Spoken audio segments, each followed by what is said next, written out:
thing I want to say to all of you is how much we appreciate the important work that you do.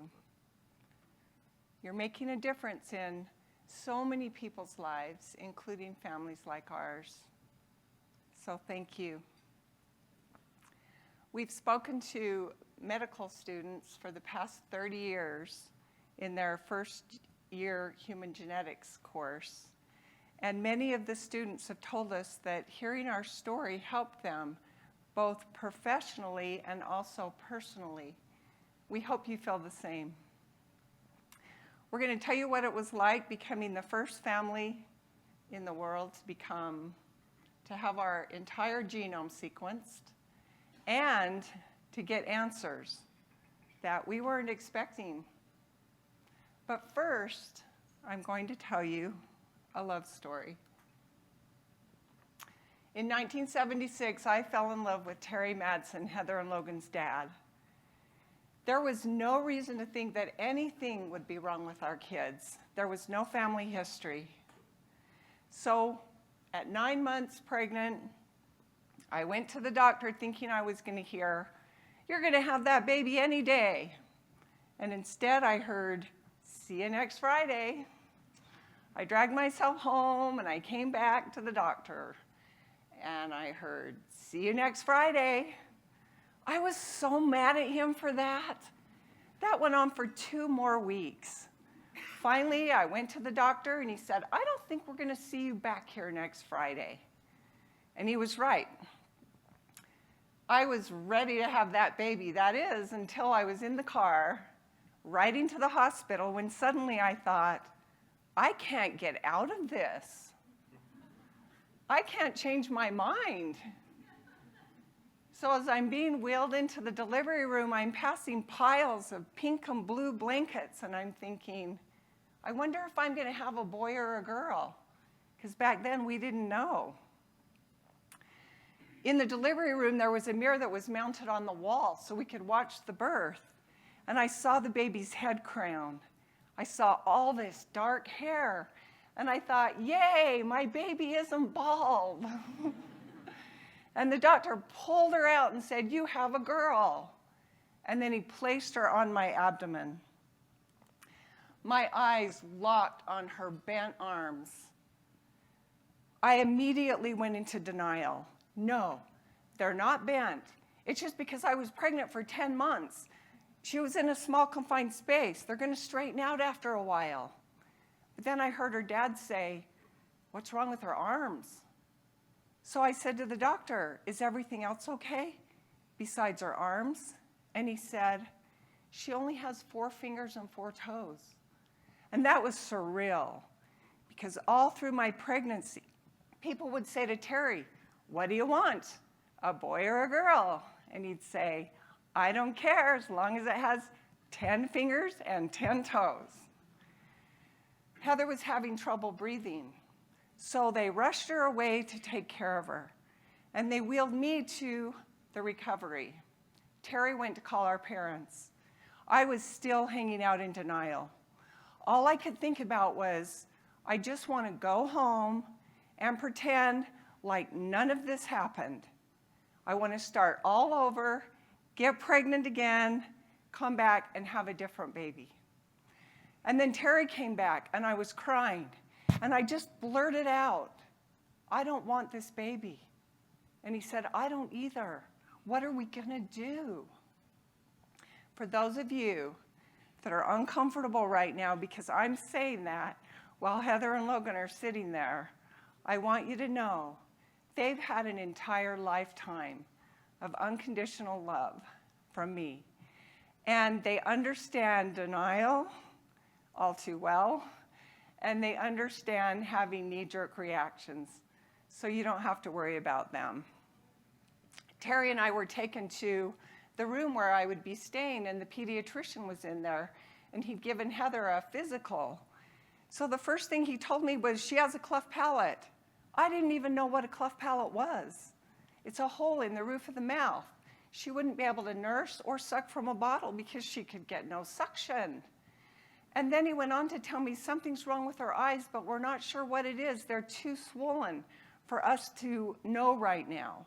I said, well, can she see? And he said, we're going to have to wait before we can answer that. Then he told me about her small cup-shaped ears. So I said, can she hear? And he said, well, her ear canals are so small, we can't actually see eardrums. So we're going to have to wait and see.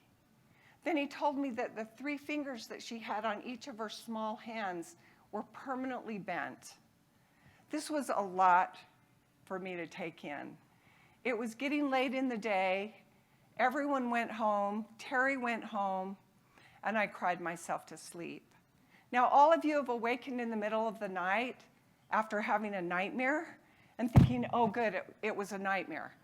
I woke up thinking I'd had a nightmare, but then I'd realize it's not a nightmare, and I'd cry myself back to sleep, and that happened several times that night. In the morning, I could not face reality. I called the nurse's station, and I had all my phone calls stopped. I couldn't bear to hear those 3 words, I'm so sorry. I wasn't ready yet. I cried in my room that whole morning into the afternoon. And then something happened. I started to get curious. I wanted to see the baby. So I walked down to the nursery. I was standing outside the nursery window, looking in. There was only one baby in there. It was Heather. And I thought, that poor baby, she's all alone in there because the other babies are with their mothers. And her mother doesn't want her. And I'm the mother. Tears were streaming down my cheeks when a kind nurse came up and she put her arm around my waist. And she said, would you like to hold her? And I said, okay. So she took me into the back room, and I sat in a rocking chair. She brought Heather in, and she placed her in my arms and left us alone. And I just sat there with Heather in my arms, looking down at her, thinking, this is the baby that was inside me for so long. This is the baby that I felt kicking and moving. And suddenly, my heart opened and was filled with the most indescribable love that you could ever imagine. And it's that love that's carried me through all of the challenges. Heather was having trouble breathing, so they took her back to the nursery, and I went back to my room. I wanted Terry to see her because he'd been at work all night. And when he arrived, he wasn't ready to see her yet. So we were having dinner, and there was a knock at the door. And in walked the white coats. There must have been a dozen of them. The attending physician, Dr. George Vesey, later known as Uncle George, heart specialist, said, they called me at home when I was about to eat my dinner.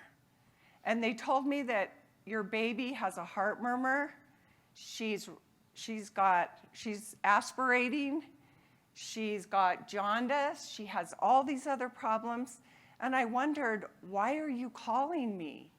Obviously, this baby has so many problems, she's probably not going to live. He said, I just couldn't go on eating my dinner, knowing I hadn't tried. So he asked us to sign permission to transport her to Primary Children's Hospital to do a heart catheter so we could find out why she has a heart murmur.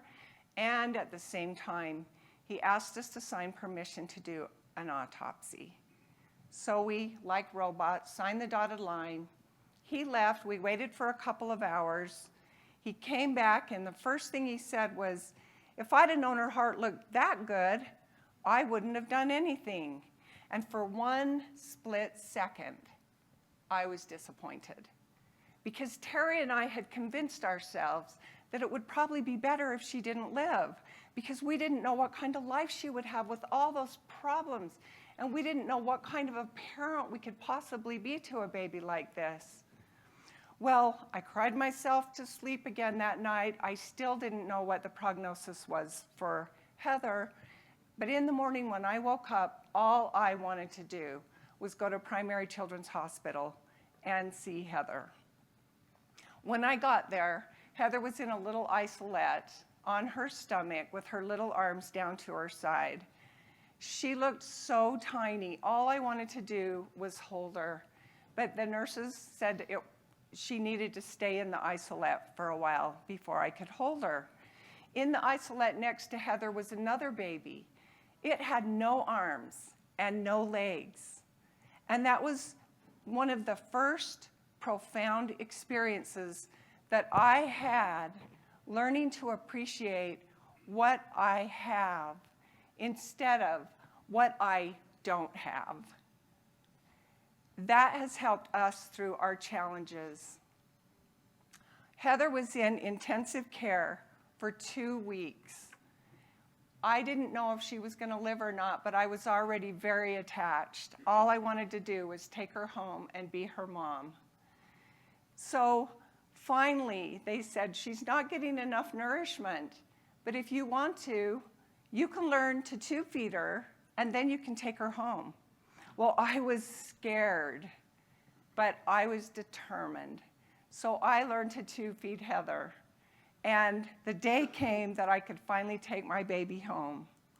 So my life at home, being Heather's mom, going to doctors, having surgeries, began. One thing after another. When Heather was 18 months old, the geneticist called me up and he said, "We don't think she has Treacher-Collins." That was their guess at what syndrome she had. He said, "We think she has a rare syndrome called Postaxial Acrofacial Dysostosis, later named as Miller syndrome." Thank heavens. There were only 3 cases in the world's medical literature at that time.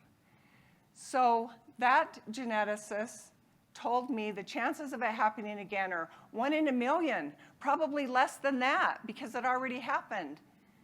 Well, I was happy to hear that it wouldn't happen again. So I decided to get pregnant. And in fact, I wanted a boy. So when I came across an article that said how to have a boy, I followed all the instructions. And I guess it worked. I got pregnant right away. I decided that when Heather turned 3 years old, that would be a good time to have a new baby. So my pregnancy went along normally. Now at 7 months along, I started thinking, I'd kind of like to get an ultrasound because I want to be prepared. And of course, I wanted some reassurance. So I was in getting my ultrasound and the technician said, "You're pregnant with a healthy girl." Well, that gave me some reassurance. So when I was 9 months along, it was time to go to the hospital and give birth to my second baby. April Fool's Day. Logan was born on April Fool's Day, a very interesting twist to our rare story. And I'm thinking, that poor baby, born on April Fool's Day. Well, here we are at the hospital again. We don't know anything. We don't know if it's a boy or a girl or if there's going to be problems. So we're sitting in there, and it's the same doctor that delivered Heather. So he pulls her out of my body, him out of my body, and he says, "It's a boy." And it's the same bent arms. It's just unbelievable is the best word I can think of. Terry said, "Son of a..." We just couldn't believe it. Well, I really wanted to nurse because I'd heard that the weight just falls off when you nurse. And I didn't get to nurse Heather. And I'd made a big cape with an applique sign on it that said, "Out to lunch." And I was going to wear it in public. So I said to the doctor, "Does he have a cleft palate too?" And he said, "Yeah, he does." I said, "Darn." So Logan, as like Heather, was having trouble breathing. So they had to rush him off to the nursery. And the doctor walked over to me and he said, "I'm so sorry, Debbie. This isn't the kind of baby I anticipated for you." I was wheeled to recovery, where I really wanted to hold Logan, but he was having trouble breathing, so I couldn't, and I loved him immediately. And the pediatrician that had been caring for Heather now for 3 years walked in and he slapped me on the leg and he said, "Congratulations, you just made medical history." I don't remember being offended by that. But when I tell the medical students that that happened, you hear this big gasp in the room. Well, Logan was having trouble breathing, so he ended up in intensive care at LDS Hospital. I didn't want to go home without him, but I only stayed for the insurance allowable 3 days and went home. Went up to the hospital every day to visit him. Again, they said, if you want to tube feed him, you can take him home. So I said, okay, I'm going to tube feed him. So we went home and became now a family of 4.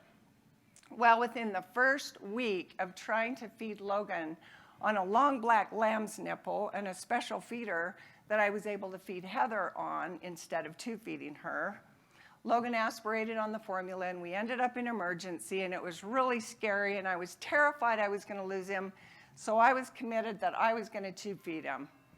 So I tube fed him for 6 months. That way I could feel more confident of his survival.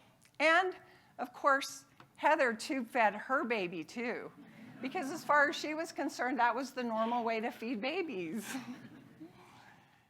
Heather was a wonderful little mother. She loved her brother so much. Terry loved me, and Terry loved Heather and Logan. However, the medical bills were piling up. I watched the bank drive our car away. We lost our home. Terry sunk into a deep depression, and the only way that he could cope was to leave. So I was left, single mom of 2 disabled children at very young ages.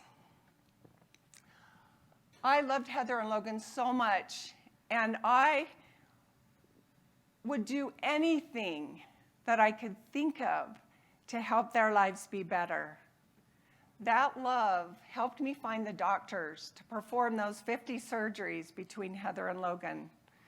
Love helped me find government programs that helped pay the medical bills and helped eventually with some income to help assist me as a poor single mom of 2 disabled kids. And later, they helped pay for an education for Heather and Logan. Heather has a degree in psychology from the University of Utah, and Logan has a degree in graphic design. Then later, they helped pay for them to live independently. They both live in their own apartments now, 10 minutes from my house. I am so grateful for everything that I've been able to find to help Heather and Logan. Heather's a writer, as you heard. Logan's an artist. These things bring happiness and joy into their life. That all made me so happy, but there was one thing I couldn't do for them. After 33 years, I couldn't give them answers. I couldn't tell them why. I couldn't tell them why they suffered so much. And that was really hard. I don't think I realized how hard it was. It was the love of scientists for their research, for finding answers, for helping people, that led them to sequence our entire genome in 2009. Took a lot longer than a few weeks back then. We weren't expecting any answers. I will never forget when the scientists told us that they found the gene that causes Miller syndrome. My eyes immediately filled with tears. Tears of joy. I had no idea